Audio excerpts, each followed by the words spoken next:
தலைப்பு செய்திகள். அவசர கடன் என்ற பெயரில் வரும் இணைப்புகளை பதிவிறக்கம் செய்யாதீர்கள். பொதுமக்களுக்கு அவசர எச்சரிக்கை. பல்கலைக்கழக அனுமதி வெட்டுப்புள்ளிகள் அடுத்த மாத தொடக்கத்தில் வெளியாகும்.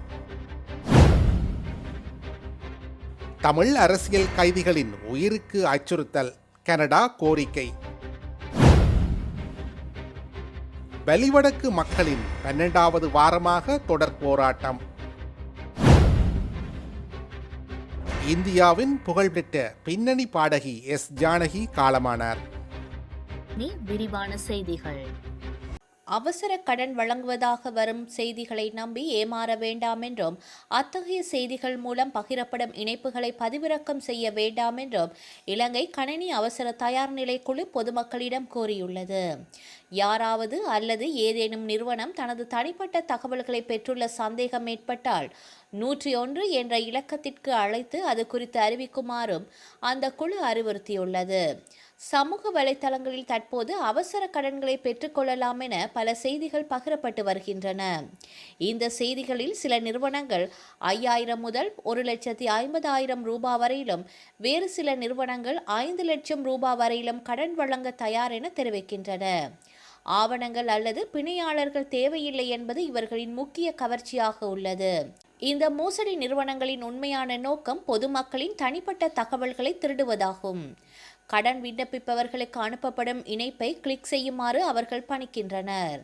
அதை கிளிக் செய்தவுடன் அவர்கள் மோசடிக்காரர்களின் பிடியில் சிக்கிக் கொள்கின்றனர்.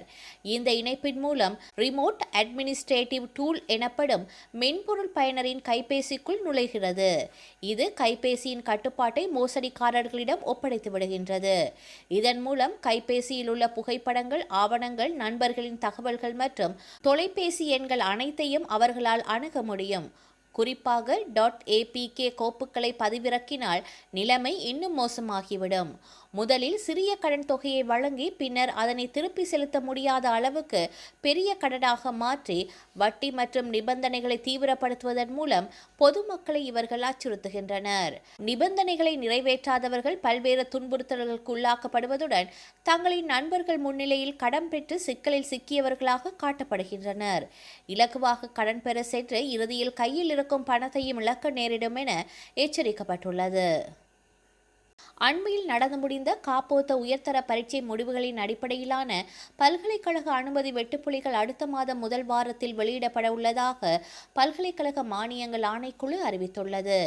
இந்த ஆண்டு பல்கலைக்கழக நுழைவிற்கான மொத்தம் 92,043 விண்ணப்பங்கள் பெறப்பட்டுள்ளதாக பல்கலைக்கழக மானியங்கள் ஆணைக்குழுவின் உபத்தலைவர் பேராசிரியர் ரசந்த லியனகே தெரிவித்துள்ளார். இந்த விண்ணப்பதாரர்களிலிருந்து மொத்தம் 42,937 மாணவர்கள் இம்முறை பல்கலைக்கழக அனுமதிக்கு தகுதி பெற உள்ளனர்.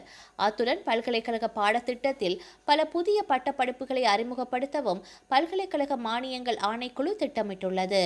அனைத்து பல்கலைக்கழகங்களிலும் புதிய கல்வி நடவடிக்கைகள் எதிர்வரும் செப்டம்பர் மாதத்தில் ஆரம்பிக்கப்படுவதற்கு திட்டமிடப்பட்டுள்ளதாக பேராசிரியர் வசந்த லியனகே மேலும் உறுதிப்படுத்தியுள்ளார்.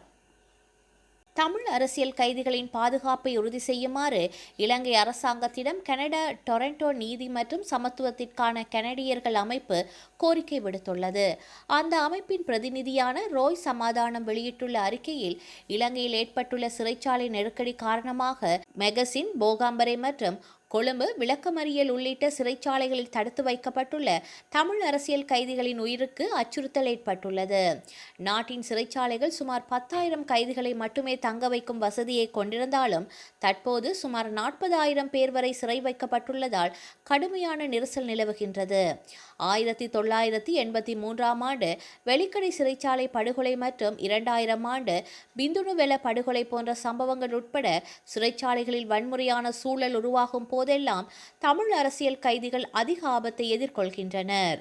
இதனை அடுத்து தமிழ் அரசியல் கைதிகளுக்காக தனித்துவமான பாதுகாப்பு வலயங்களை அமைத்தல், கைதிகளின் குடும்பங்களுக்கு அவர்களின் பாதுகாப்பு நிலை குறித்த தகவல்களை உடனுக்குடன் வழங்குதல், ஐக்கிய நாடுகளின் சித்திரவதை தடுப்பு குழு மற்றும் சர்வதேச செஞ்சிலுவை சங்கம் ஆகிய அமைப்புகளுக்கு தடையற்ற கண்காணிப்பு அனுமதி வழங்குதல் ஆகியது அவசியமாகும்.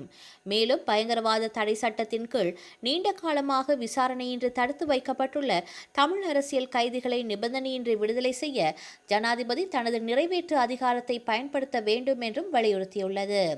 குறித்த அறிக்கை கனடா வெளியுறவு அமைச்சு உள்ளிட்ட முக்கிய சர்வதேச அமைப்புகளுக்கும் உத்தியோகபூர்வமாக அனுப்பி வைக்கப்பட்டுள்ளமை குறிப்பிடத்தக்கது.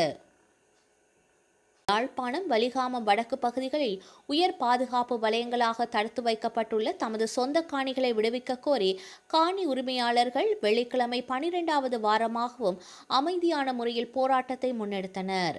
பலாலி, மயிலிட்டி உள்ளிட்ட பகுதிகளில் உள்ள இராணுவத்தின் கமாண்டோ பங்களாவுக்கு முன்பாக ஒன்று திரண்ட மக்கள் தங்களுக்கு சொந்தமான நிலங்களை மீள பெற்று தருமாறு வலியுறுத்தி போராட்டத்தில் ஈடுபட்டனர். கடந்த 1990ஆம் ஆண்டு ஜூன் மாதமளவில் அப்பகுதியில் இருந்து வெளியேற்றப்பட்ட மக்கள் யுத்தம் முடிவடைந்து 17 ஆண்டுகள் கடந்த பின்னரும் தங்களின் சொந்த இடங்களுக்கு திரும்ப முடியாமல் உள்ளனர். குறித்த பகுதிகள் இன்றும் உயர் பாதுகாப்பு வலயங்களாக தொடர்ந்து வருகின்றன. சுமார் 650 ஏக்கர் பரப்பளவிலான காணிகளை விடுவிக்குமாறு கோரி அப்பகுதி மக்கள் பல ஆண்டுகளாக பல்வேறு போராட்டங்களை முன்னெடுத்து வருகின்றனர். காணிகள் விடுவிக்கும் வரை ஒவ்வொரு வெள்ளிக்கிழமையும் தொடர்ச்சியாக போராட்டங்களை முன்னெடுக்கப் போவதாக அவர்கள் தீர்மானித்துள்ளமை குறிப்பிடத்தக்கது.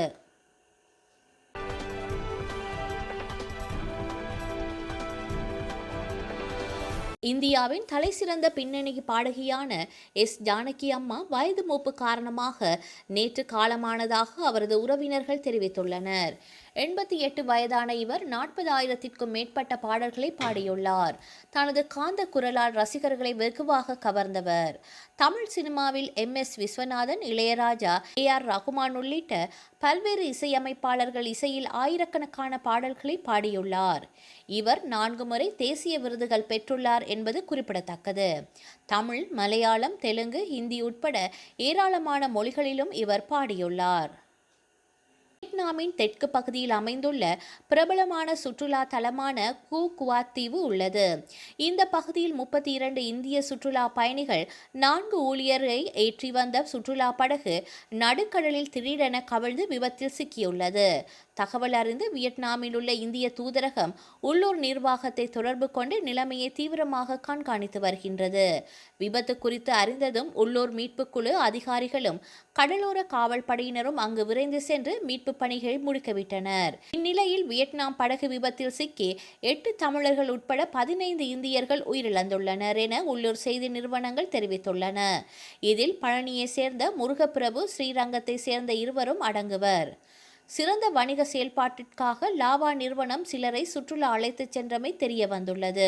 இது தொடர்பாக வியட்நாம் இந்திய தூதரகம் தனது X வலைதளத்தில் வெளியிட்டுள்ள அறிக்கையில், வியட்நாமின் குவாத் தீவு அருகே இந்திய சுற்றுலா பயணிகள் சென்ற படகு துரதிர்ஷ்டவசமாக கவிழ்ந்து விபத்திற்குள்ளாகியுள்ளது.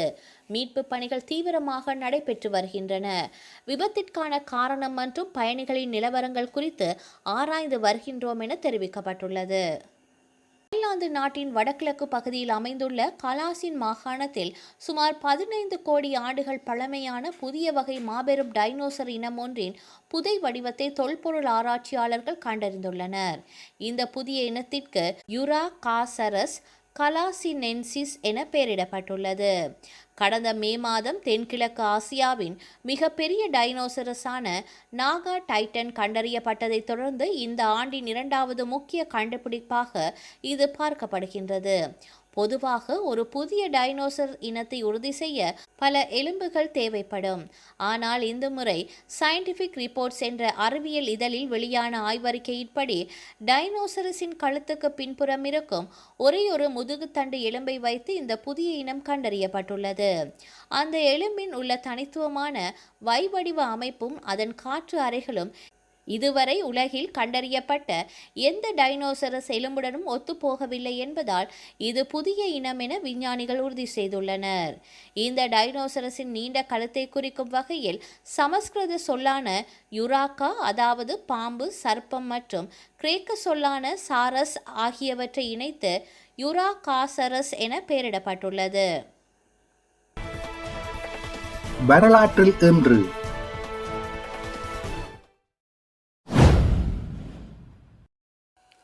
1948 இஸ்ரேலிய பிரதமர் டேவிட் பென் சூரியன் லாட் ரத்மா நகர்களில் இருந்து பாலஸ்தீனர்களை வெளியேற உத்தரவிட்டார். 1967 அமெரிக்காவின் நுர்வார்க் நகரில் பெரும் இனக்கலவரம் வெடித்தது. 26 பேர் கொல்லப்பட்டனர், 700 பேர் காயமடைந்தனர்.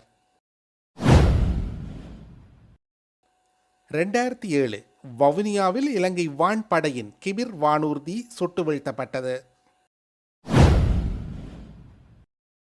2012 சிரிய உள்நாட்டுப் போர். சிரியாவில் துராய் மீசா கிராமத்தில் இடம்பெற்ற இராணுவ நடவடிக்கையில் 150 பேர் வரையில் கொல்லப்பட்டனர். செய்திகளை உடனுக்குடன் தெரிந்து கொள்ள உடனே சப்ஸ்கிரைப் செய்து பெல் பட்டனை கிளிக் பண்ணவும்.